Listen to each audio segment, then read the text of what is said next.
جرجا نامی شخص نے بھی خالد بن ولید کو کہا تھا، بالکل گھوڑا ایسے ساتھ اس نے آپ ملایا، اپنے گھوڑے کی گردن خالد بن ولید کے گھوڑے کے ساتھ آ کر کی اور کہا کہ میں نے یہ دیکھ سنا ہے کہ آزاد آدمی جھوٹ نہیں بولتا اور کریم آدمی دھوکہ نہیں دیتا، تو آپ جھوٹ بھی نہیں بولیں گے اور میرے دھوکہ بھی نہیں دیں گے کہ میں نے بالکل گھوڑا آپ کے برابر آ کھڑا کیا ہے، تو یہ نہیں کہ آپ مجھے تلوار مار دیں، تو آزاد آدمی جھوٹ بھی نہیں بولتا۔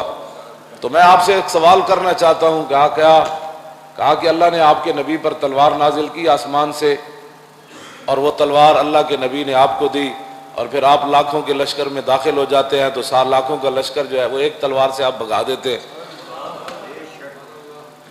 اس نے کہا یہ میرا آپ سے سوال ہے۔ تو خالد بن ولید نے یہ نہیں کہا کہ میں بڑی پاور والا ہوں، میرا خاندان بڑا عظیم ہے اور میں خود بھی بڑا بہادر ہوں، میری تلوار میں کاٹ بھی بڑی ہے۔ فرمایا نہیں یہ بات نہیں ہے، آسمان سے تلوار نازل نہیں ہوئی۔ تو فرمایا پھر تمہیں کیوں تلوار کہتے ہیں؟ تو فرمایا مجھے رسول اللہ نے فرمایا تھا کہ خالد سیف من سیوف اللہ۔ تو اس نے کہا کہ اگر میں مسلمان ہو جاؤں پھر میرا کیا مقام ہوگا اسلام میں؟ تو فرمایا تو ہمارے برابر ہوگا۔ اس نے کہا یہ کیسے ہو سکتا ہے؟ فرمایا یہی تو کمال ہے کہ لا الہ الا اللہ محمد رسول اللہ بندہ پڑھ لے تو پھر ایک ہی صف میں کھڑے ہو گئے محمود و ایاز۔ تو میں ہمیشہ کہتا ہوں کہ آدمی جو اگر مگر کرتے ہیں نا، ہمیں بھی رائے حق سے پھسلانے کی کوشش کرتے ہیں، انہوں نے ذائقہ چکھا ہی نہیں ہے۔ ہاں جی، جس آدمی نے ذائقہ چکھا ہی نہیں، مولانا روم فرماتے ہیں کہ شاید را نخردہ کہ دانت ز موم، مولانا روم فرماتے ہو جس آدمی زندگی شاید کھادا ہی نہ ہوئے، وہ سامنے موم پگلا کے رکھ دو یا شاید ایک طرف رکھ دو تو وہ موم کھا کے بھی کہے گا یہ بھی شاید ہے، شاید کھا کے کہے گا یہ بھی شاید ہے۔ ہاں اس کو اس لیے کہ اس کو کیا پتا ہے، جس نے شاید چکھا ہی نہیں زندگی میں، تو فرمایا وہ موم اور شاید میں فرق نہیں کر سکے گا۔ تو نبی علیہ السلام نے فرمایا کہ من رضی باللہ ربا وبالاسلام دینا وبمحمد رسولا ذاک طعم الایمان، جو آدمی بیٹھ کر دین اسلام کے بارے میں تبصرے کرے، اللہ رسول کے بارے میں باتیں کرے اور اپنی عقل کے مطابق چاہیں کہ دین ایسے ہونا چاہیے۔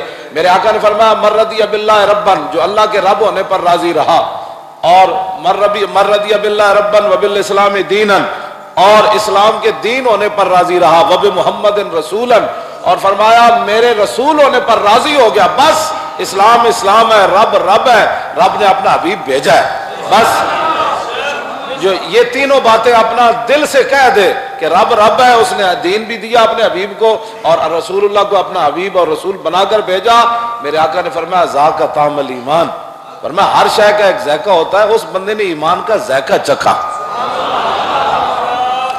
تو جو دین کے بارے میں باتیں کرے بیٹھ کر کے، نہیں دیکھیں نا لوگ یورپ یہ کہتا ہے، دیکھیں نا ہمارے دین میں یہ بات تو ہے نا، انگریز یہ اعتراض کرتے ہیں، وہ انگریز فلانا یہ اعتراض کرتا ہے، انگریز فلانا یہ اعتراض کرتا ہے۔ تو میں نے کہا تو ساری زندگی ان کو راضی رکھ، واللہ ورسولہ احق ان یرضوہ، اللہ اور اس کے رسول زیادہ حق رکھتے ہیں کہ ان کو راضی کیا جائے۔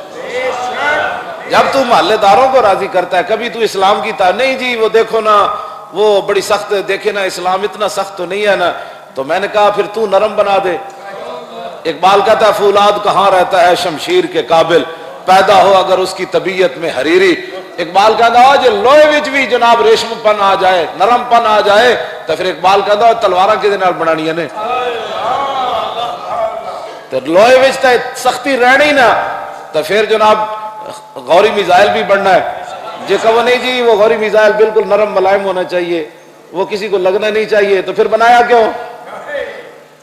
اس واسطے ذائقہ جس نے اب وہ جرجا نامی سپہ سالار تھا رومیوں کا، خالد بن ولید کی اس ایک بات سے وہ مسلمان ہو گیا۔ مسلمان بھی کیسا ہویا؟ خالد بن ولید انہوں فرمایا کہ غسل کر کے آؤ، غسل کر کے آؤ، انہوں خیمے چ لے گئے، کلمہ پڑھایا، کلمہ پڑھان تو بعد آپ نے فرمایا جی میں 2 رکعتاں، نماز دا ٹائم کوئی نہیں سی، آپ نے فرمایا جی میں 2 رکعتاں پڑھنا نے نفل، میرے اینج کر کے تو میں نقل لا کے پڑھنی۔ ہاں جی انہیں اینج پڑھیا تو انہیں کہا بس ہی ہن دسو میں زندہ نہیں رہنا چاہتا۔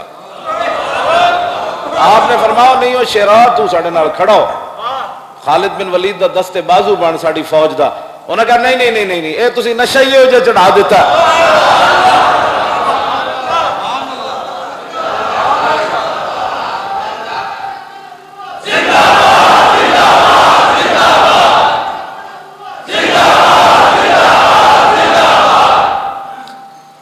بندے نو 50 سال تک مسلمانوں کے گھر پیدا ہو کے اسلام دا نشہ ہی نہیں آیا.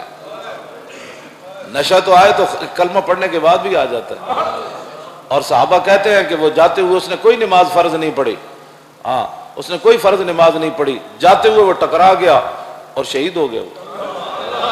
اب صدیاں گزر گئی, بڑے بڑے جنہوں نے ناموس رسالت پر کام نہیں کیے ہوں گے, بڑے بڑے چلے کاٹے ہوں گے, بڑی بڑی تسبیحاں, بڑے بڑے پتنے حج کیے ہوں گے, لیکن ان کا تذکرہ کوئی نہیں. تذکرہ اسی کا ہے جس نے جاتے ہوئے حضور کی عزت پر ایسے جان دے دی.